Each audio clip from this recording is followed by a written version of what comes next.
সকলকে আবারও একবার তোমাদেরই প্রিয় ইউটিউব চ্যানেলে স্বাগত জানাই। আমরা সরল সুদ কষা এই চ্যাপ্টারটি দেখছিলাম। তো 1 এবং 2 দাগের প্রশ্নটা সমাধান আমরা করে নিয়েছি কষে দেখি 2 এর। এখন আমরা 3 দাগের যে প্রবলেমটি থাকছে সেটাকে নিয়ে ডিসকাস করব। তাহলে চলো বেশি দেরি না করে আমরা সমস্যাটার সমাধান করে নিই। 3 দাগের কি দেওয়া থাকছে প্রথমে আমরা অঙ্কটা পড়ে নিই। দেখো, বার্ষিক 8/3% সরল সুদে 960 টাকার 1 বছর 3 মাসের সবৃদ্ধি মূল কত হবে নির্ণয় করি। এখানে কিছু টার্ম তোমরা জানলে, সেটা হচ্ছে সবৃদ্ধি মূল। সবৃদ্ধি মূল মানে আর কিছুই না, সুদ আসল। ঠিক আছে, সুদ এবং আসল এই দুটোকে যোগ করে দিলে আমরা সবৃদ্ধি মূল পেয়ে যাব। তো এখন কি কি জিনিস দিয়েছে এখানে সব কিছুই তোমাকে দেওয়া আছে। তুমি প্রথমে সুদ বের করবে, তারপরে আসলের সঙ্গে সুদটাকে যোগ করে দিলে তুমি যেই অ্যান্সারটা পেতে চাইছো পেয়ে যাবে। তাহলে চলো আমরা সমাধান করি।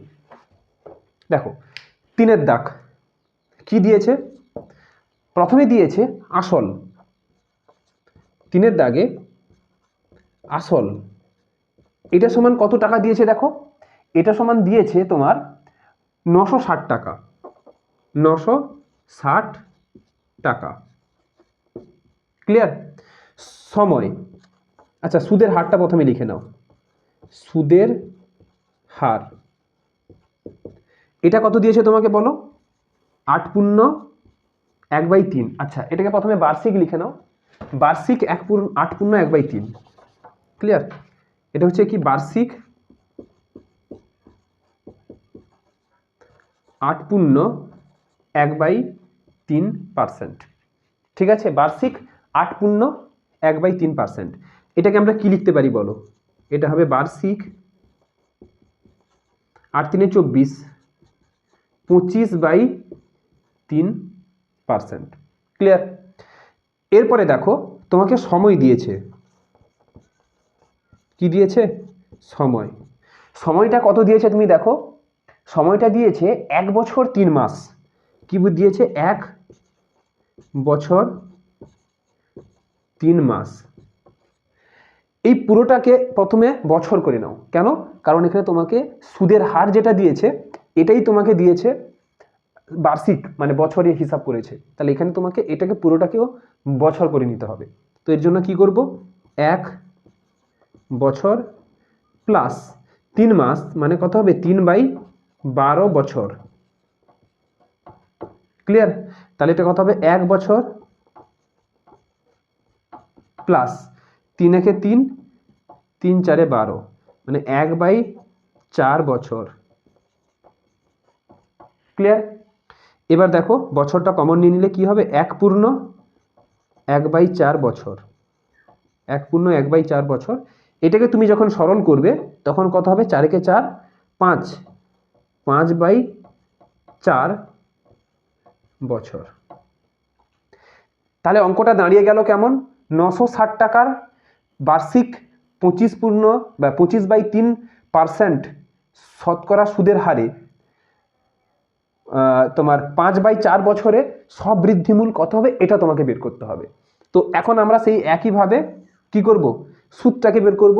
এবারে কি লিখবো বলো, গণিতের ভাষায় সমস্যাটি হলো।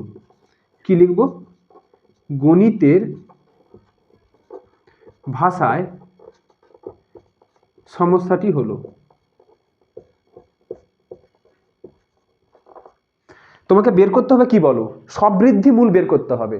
তার জন্য আমরা কি দেখলাম, যে আসল প্লাস সুদ এই দুটোকে যোগ করলে আমরা সবৃদ্ধি মূল পাবো। এই কারণে প্রথমে আমরা কি বের করব, আসল তো পেয়ে গেছি, আমাকে সুদ লাগবে।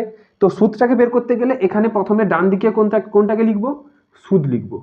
পাশে কি লিখবো, ব্র্যাকেটে ইউনিট লিখবো, অর্থাৎ সুদের একক লিখবো। আর এখানে কি লিখবো, সময়, যেটা হচ্ছে বছরে আছে, আর হচ্ছে তোমার আসল। আসলেরও ইউনিটটা কত হবে, সেটা হবে টাকা, ক্লিয়ার হয়ে গেল। এবার তোমাকে কি দিয়েছে দেখো, বার্ষিক 25/3% সুদের হারে, মানে হচ্ছে 100 টাকার 1 বছরের সুদ 25/3, ক্লিয়ার। বের করতে হবে 960 টাকার কত বছরের 5/4 বছরে সুদ কত হবে, এটাই তোমাকে বের করতে হবে। এটাই হচ্ছে আমাদের সমস্যা। তো এর জন্য কি লিখব, লিখব কি যে 100 টাকার 1 বছরের সুদ, এটা হচ্ছে কত, 25/3 টাকা। তাহলে 1 টাকার এখানে একটা জিনিস দেখো, সুদের সঙ্গে সময় এবং সুদের সঙ্গে আসল দুটোই হচ্ছে সরল সম্পর্ক।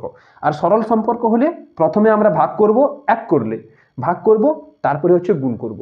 তাহলে 1 করেছি এখানে, 1 টাকার 1 বছরের সুদ, তাহলে 25/3, 100 দিয়ে ভাগ করা মানে নিচে 100 গুণ হয়ে যাবে, এত টাকা। ঠিক আছে, এবারে 960 টাকা করে দাও। 960 টাকার কত বছরের, 1 বছরের করো, তারপরে 5/4 করবে। আচ্ছা 5/4 ডাইরেক্টই করে দাও, কোনো অসুবিধা নেই। 5/4 বছরের সুদ কত হবে, 25/3 গুণিতক 100। 960 কি করবো আমরা, গুণ করব, যেহেতু সরল সম্পর্ক, তো গুণ করলে উপরে গুণ হবে 960। 5/4 গুণ করব, তাহলে 5টা উপরে গুণ হবে, 4টা নিচে গুণ হবে। তাহলে এটা 5 উপরে গুণ হবে, 4 নিচে গুণ হবে। এবারে কাটাকাটি করো, সরল, 0 0 কেটে যাবে, 5 2 10, ঠিক আছে। আর এটা 4 24 4 96, 4 সরি 12কে 12 দিয়ে কেটে যাবে, তাই না। আর এটা কত হবে, 3 4 12, 3 4 12, 25 4 কত হচ্ছে তাহলে 100। 100 টাকাটা হবে কি, 100 টাকাটা হবে সুদ, 100 টাকাটা হবে সুদ। 100 টাকাটা আমরা কি পেয়ে গেলাম, সুদ পেয়ে গেলাম। এবারে আমাদেরকে বের করতে হবে সবৃদ্ধি মূল। 100 টাকাটা কি পেয়ে গেলাম আমরা, সুদ, যে 960 টাকার 5/4 বছরে বার্ষিক 25/3 এই সুদের হারে, ঠিক আছে, এত % সুদের হারে সুদটা হচ্ছে 100 টাকা। অতএব আমরা লিখব নির্ণেয় সমূল বৃদ্ধি। ঠিক আছে, নির্ণেয় সমূল বৃদ্ধি, নির্ণেয় সমূল বৃদ্ধি, এটা সমান কি হবে বলো, সুদ আসল। আসলটা কত ছিল 960 প্লাস সুদটা কত 100, তাহলে এত টাকা। তাহলে এটা কত হয়ে যাবে 1060 টাকা। নির্ণেয় সবৃদ্ধি মূল কত হবে, সেটা হচ্ছে সমূল বৃদ্ধি হবে। আচ্ছা এটা একটু কারেকশন করে নাও, এটা হচ্ছে সবৃদ্ধি মূল, আমি একটু উল্টে লিখে দিয়েছিলাম। নির্ণেয় সবৃদ্ধি মূল,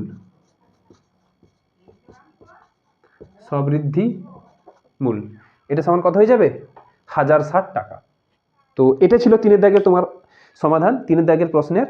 ঠিক আছে, তো এই ছিল মোটামুটি 3 সমাধান। নেক্সট আমরা 4 দাগের প্রশ্নটাকে সমস্যা সমাধান করব।